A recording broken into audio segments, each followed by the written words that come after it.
Hello everyone, welcome to Tasty Moments and my new mini vlog Ashadhi Ekadashi special.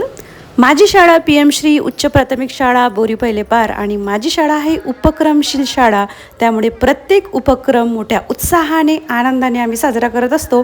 आणि हा vlog special Ashadhi एकादशीचा आहे, ज्या दिवशी आम्ही गावामधून दिंडी काढली।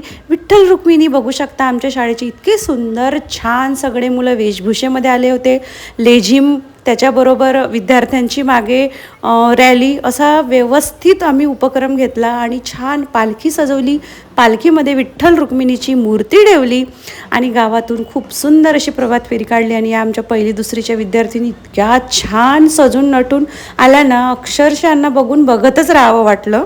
खरंच मला माझ्या शाळेचा आणि माझ्या शाळेतील शिक्षकांचा अभिमान वाटतो, कारण प्रत्येक कार्यक्रम आम्ही यशस्वी करण्यासाठी झटून मेहनत घेत असतो। सगळे मिळून त्या कार्यक्रमाला हातभार लावत असतो। आणि आमच्या गिरी मॅडम ज्या 1.5 वर्षातच रिटायर होत आहेत, परंतु त्यांचा उत्साह प्रत्येक कार्यक्रमात पाहण्यासारखा असतो।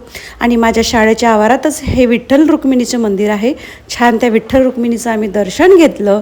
तिथे छान बायांनी गावातल्या फुगड्या घातल्या, टाळांच्या मृदंगाच्या गजरामध्ये खूप सुंदर रॅलीमध्ये असं नृत्य केलं आणि सगळे मिळून आम्ही या विठ्ठलाच्या मंदिराची पूजा केली। आणि आमचे हे शाळेतले विठ्ठल रुक्मिणी, आमचे शाळा व्यवस्थापन समितीचे अध्यक्ष आणि आमचे शिक्षणप्रेमी संजूभाऊ ठाकरे सगळ्या कार्यक्रमात हिरीने सहभाग घेतात।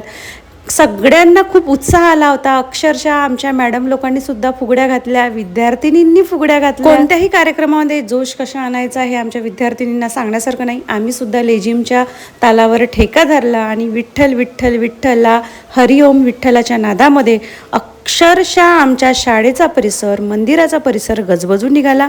आणि मी खूप नशीबवान आहे, मी अशा माझ्या शाळेचा परिसर आहे का जिथे सगळेच मंदिर आहेत, खूप छान ग्राउंड आहे आणि आम्हाला प्रत्येक सण समारंभ साजरा करायला खूप मस्त अशी जागा आहे।